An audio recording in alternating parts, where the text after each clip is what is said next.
para registrar. Primeiro, o nosso jurídico está acompanhando e depois eu quero me reunir e compartilhar com os convidados e as convidadas o que nós pretendemos fazer como consequência desta audiência. O nosso entendimento é que o uso de câmeras corporais é uma medida importante para o controle da atividade policial e para a redução da letalidade policial. Como foi bem explicado aqui, esta medida sozinha não vai resolver essa questão, que é tão profunda e estrutural. Mas ela, bem feita, é um fator que contribui para reduzir a letalidade. Então, o espírito desta audiência é trabalhar para que este programa ganhe status de política pública e que, desta forma, o seu funcionamento possa ser aperfeiçoado. O que podemos fazer com relação a isso? Em termos de incidência na sociedade, repercussão na imprensa, ação junto ao MJ.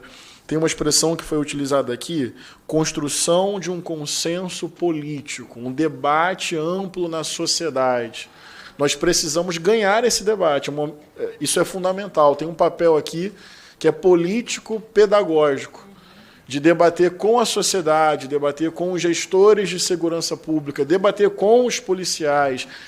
Então, nós queremos usar o mandato, a partir do que nós aprendemos aqui hoje, para fazer a ampliação desse debate na sociedade. Isso não resolve tudo, mas concepção de segurança pública é também um debate civilizatório.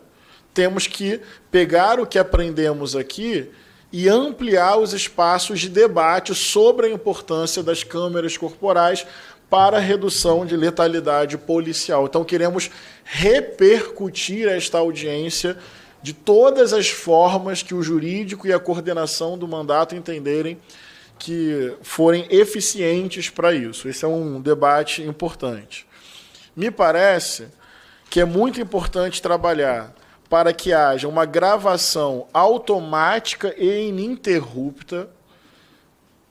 A portaria do MJ deixa isso meio dúbio, tem advogados e advogadas interpretando que é possível entender que, pelo que é colocado ali, a consequência e a conclusão tem que ser automático e ininterrupto. Mas é um esforço interpretativo, isso não está objetivamente escrito. Acho que é um bom debate para se fazer, uma boa pressão para se realizar. Mas, além disso, tem os procedimentos operacionais, o modo de armazenamento, o tempo de armazenamento, a custódia das imagens. Tem aí elementos importantes para que essa medida tenha, de fato, eficiência. A gente vive um certo tempo de negacionismos. O negacionismo da vacina, por exemplo, a partir de parâmetros científicos, levou à morte de tantas pessoas, mortes que eram evitáveis na pandemia da Covid-19.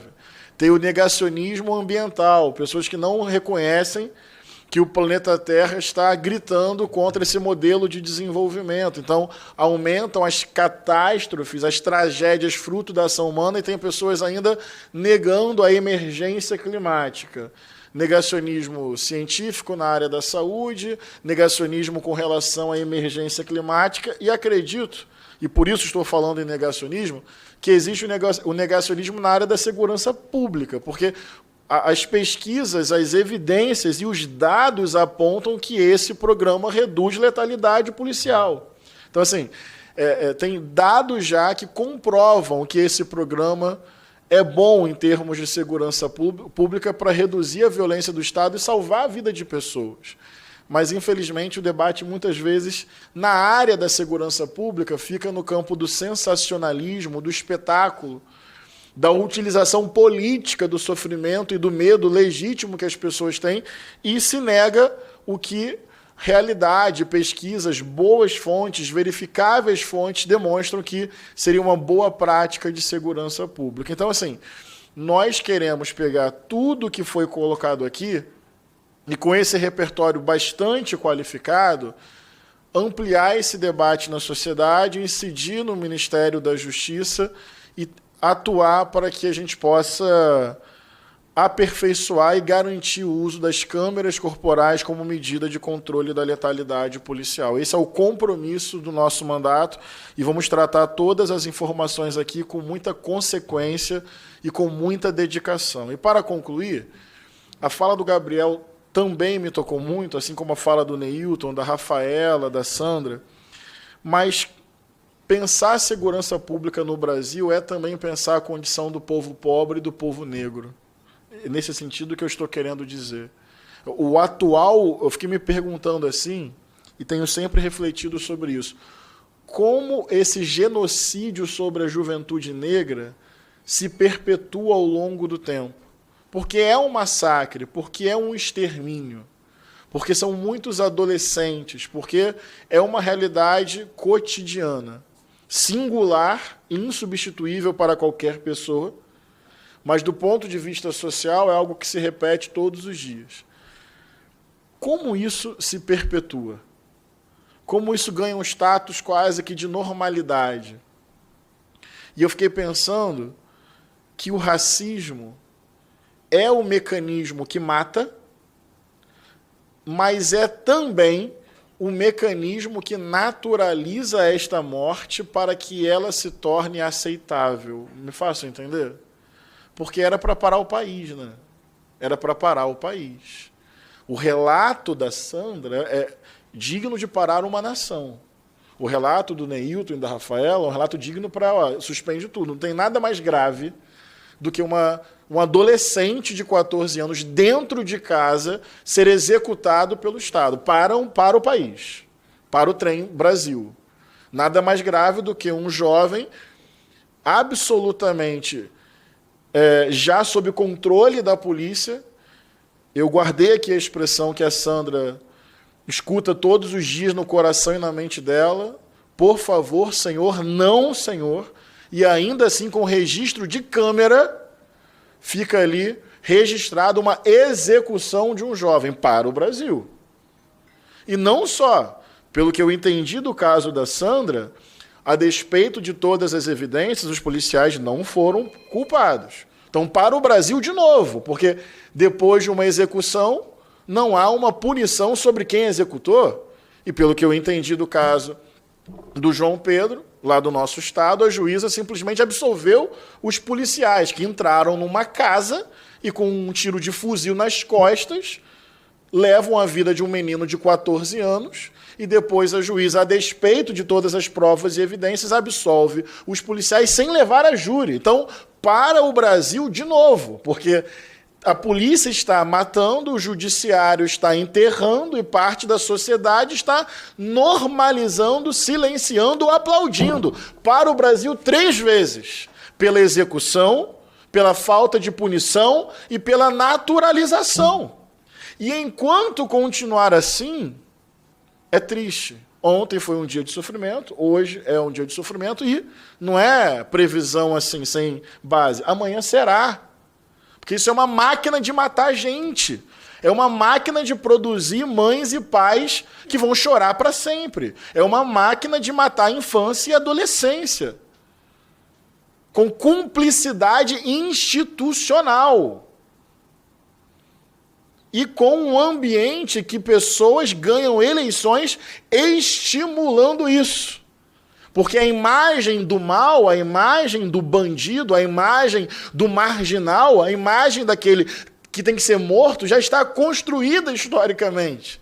Por quase 4 séculos de escravidão e por instituições que funcionam, encarcerando e matando o meu povo, o povo negro. Então, assim, usar câmeras corporais é uma medida, quero chamar a atenção, muito importante, concreta e objetiva. Não estou diminuindo a importância desse programa, que tem que virar política, mas fico muito com o relato do Gabriel, a chamada de atenção da Carol. Tem um debate de sociedade que precisa ser pedagógico e corajosamente feito sobre que tipo de segurança pública queremos e que tipo de polícia nós queremos. E dentro desse debate, essa medida nos parece importante e sem negacionismos, tem fontes, dados que apontam ali, isso reduz a letalidade policial. E acho que foi a doutora Fernanda que falou, nem se parte de uma desconfiança prévia, mas imagina, um agente do Estado que tem o uso legítimo da força, portanto está com uma arma de fogo.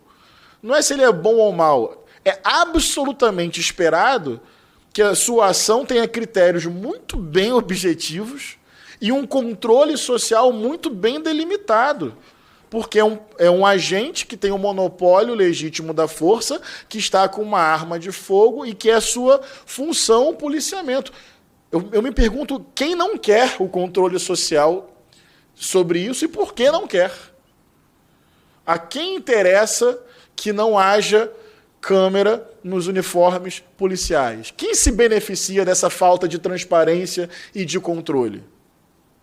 Eu quase quero inverter a pergunta. Até porque imagino que, se o policial foi acusado por algo injusto, a câmera tende a funcionar para provar a sua inocência. É o famoso quem não deve não teme, assim, no papo reto. Então, assim, até para a boa prática policial, pode servir de prova pericial para o policial se defender de uma injusta acusação. E, novamente, sem negacionismo, tem vários dados apontando que o uso da câmera em determinadas abordagens reduz a agressividade de uma pessoa e até protege o próprio policial. Então, olha só, contem com o nosso mandato. Quem tem acompanhado a nossa atuação na Comissão de Segurança Pública, que hoje é uma correlação de forças muito desfavorável, toda terça é um 7-1. Mas, olha... É com muito respeito que eu ouvi a história do Neilton, da Rafaela e da Sandra. Me permitam uma expressão bíblica, mas sem ferir o Estado laico, é só para explicar o que eu quero dizer, que é não permitir frieza de coração. Sabe, Neilton e Rafaela, que são até irmãs na fé, o coração de muitos se esfriará. Tipo assim, ou então, para não ficar só na Bíblia, eu vou para o homicida, fica bem amplo assim. Que é na noite que se percebe o vagalume, a indiferença é uma tragédia de quem ninguém está imune. É a mesma coisa. Às vezes o massacre é tão cotidiano, a vida é tão difícil, que sem perceber a gente pode ir naturalizando o caos, quase que se acostumando com essa maldade institucionalizada e não mais sentindo a dor do outro como algo que merece muito respeito, empatia e solidariedade. É um esfriamento assim, sistêmico. Acho que é o Charles Chaplin que falava... Bíblia, homicida, não são máquinas, seres humanos é que vocês são. Estou querendo dizer isso. E tentando colocar num lugar que não é nem de pessoas boas ou mais, não é nem isso que eu estou dizendo.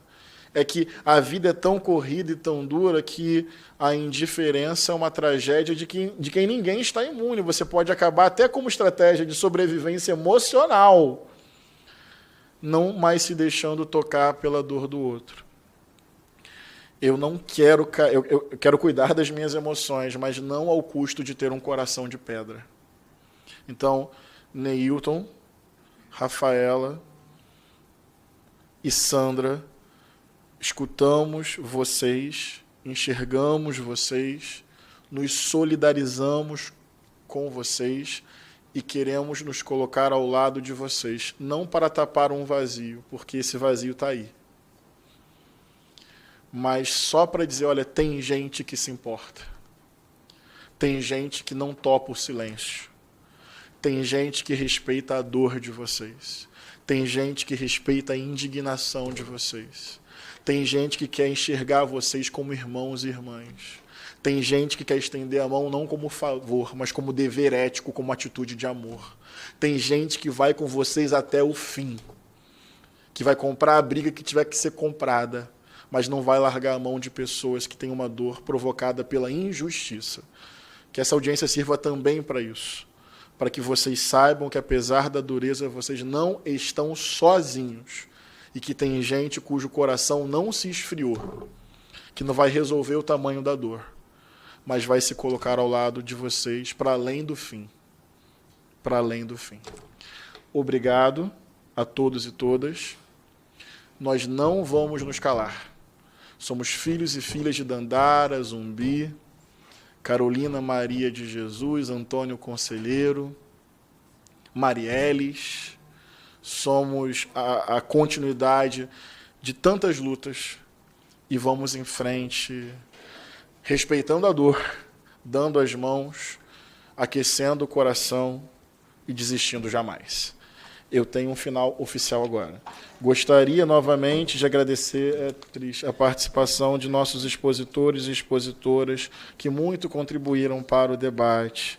Nada mais havendo a tratar, vou encerrar a presente reunião. Antes, porém, gostaria de convocar as deputadas e deputados membros deste colegiado para audiência pública para debater o tema Dívida Pública, Arcabouço Fiscal, Política Monetária e a Subtração de Direitos Sociais, a ser realizada amanhã, dia 10 de setembro, terça-feira, às 10 horas, no plenário 3 desta Câmara dos Deputados. Está encerrada a presente reunião e continua a nossa luta por justiça.